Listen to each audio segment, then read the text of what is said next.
Welcome back, everyone, to another Explainer.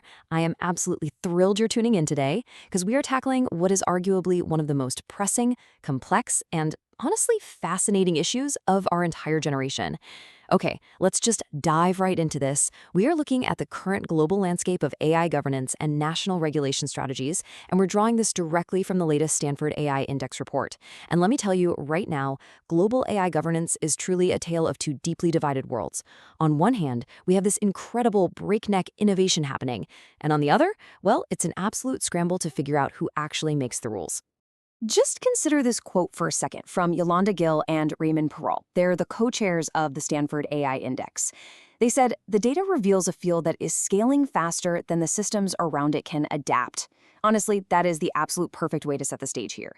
Think about it. Generative AI hit nearly 53% population level adoption in just 3 years. That is faster than the personal computer, it's faster than the internet, but our governance frameworks, our evaluation methods, our legal systems, yeah, they are sluggish. They are really struggling to keep pace with the sheer raw speed of what this technology can actually do today. Which brings us right to the elephant in the room. Are we ready to manage AI? Seriously, I want you to pause for a second and think about your own personal feelings toward artificial intelligence. You've probably felt that whiplash, right? Like one day you are just amazed by a new tool that literally saves you hours of work, and then the very next day you're reading some headline that makes you wonder what on earth the future holds for your career or your privacy. Hold on to that feeling, because as we're about to see in the hard data, you are absolutely not alone in that anxiety. Now, what is truly striking here is the sheer magnitude of the disconnect between the experts and the public.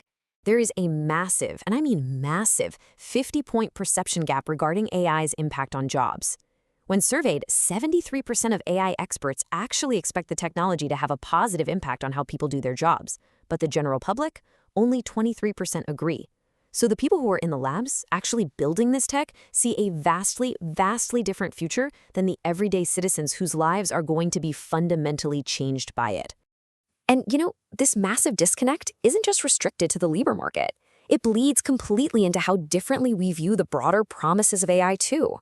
Look at the economy. 69% of experts foresee a positive economic impact compared to a mere 21% of the public. Even in healthcare.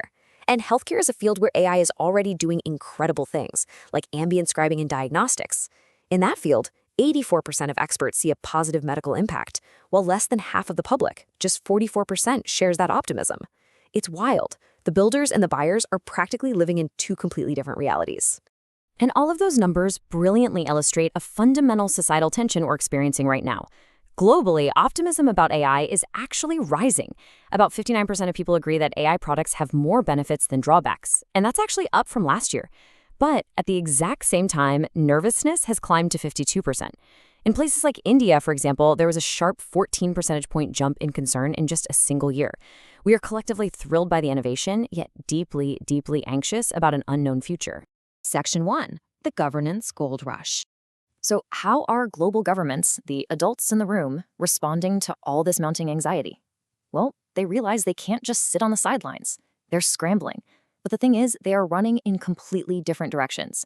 In the very same window of time, we have the European Union's Landmark AI Act taking effect, and that actively bans high-risk uses like predictive policing. Meanwhile, Japan, South Korea, and Italy are all passing their own distinct separate national AI laws. But then you look at the United States, and they're shifting toward deregulation. And at the 2025 AI Action Summit, where 60 countries signed a declaration on inclusive AI, both the US and the UK completely refused to sign it. There is absolutely zero unified global playbook right now. It's a total free-for-all. So the crucial point here is, if there's no global playbook, what exactly are countries doing instead?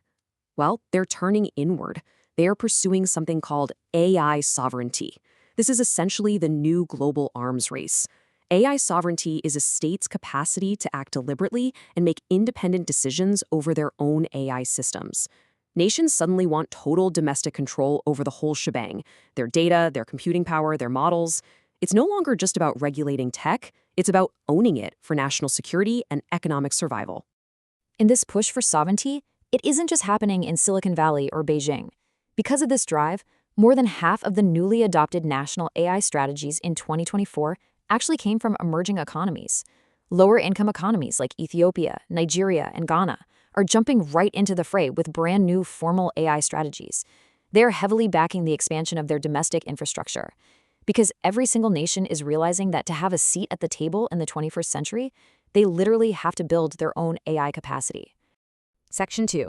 A global regulatory patchwork. But, of course, here's the catch.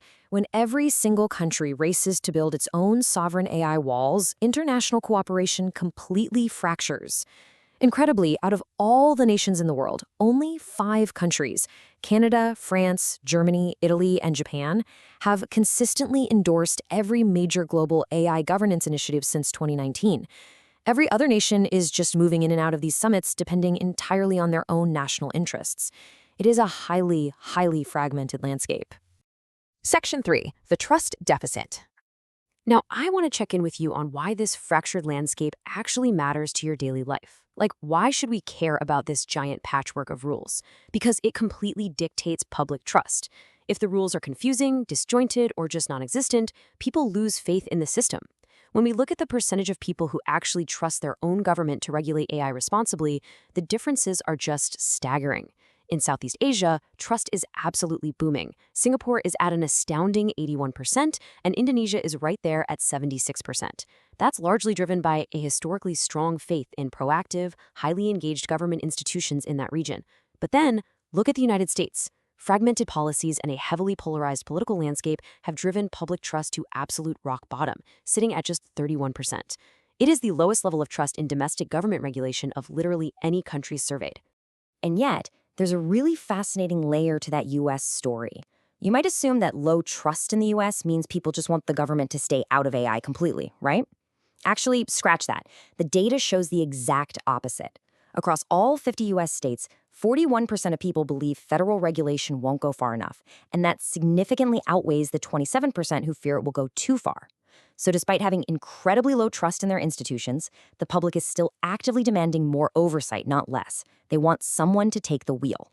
So if citizens don't always trust their own governments, who do they trust? Well, a genuinely surprising global consensus has actually emerged here.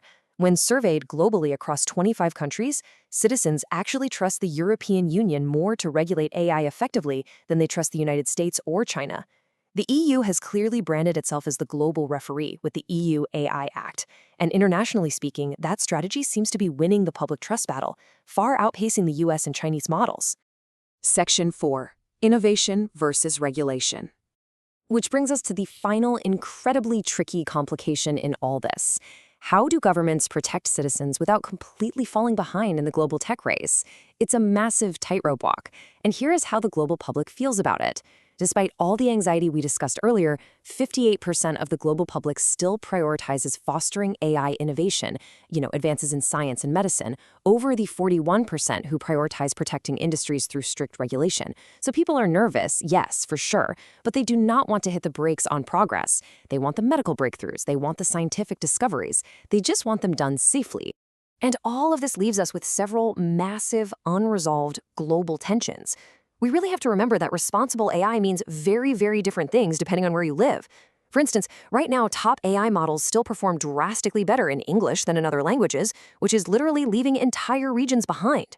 Then you have proprietary, closed models that limit global access to cutting-edge tools, and nations are fundamentally split on whether AI is an open scientific endeavor or a locked-down national security asset. The governance divide is very, very real. So I want to leave you with this final thought to synthesize everything we've unpacked today. As artificial intelligence continues to scale infinitely faster than our human systems can adapt, whose rules will you trust? The builders making the tech? Your own government? An international body? The data clearly shows we are entering an era of unprecedented technological power, but with highly, highly fragmented oversight. It is a question we are all going to have to answer in the years to come. Thank you so much for learning with me today. Keep asking great questions, and I'll see you in the next explainer.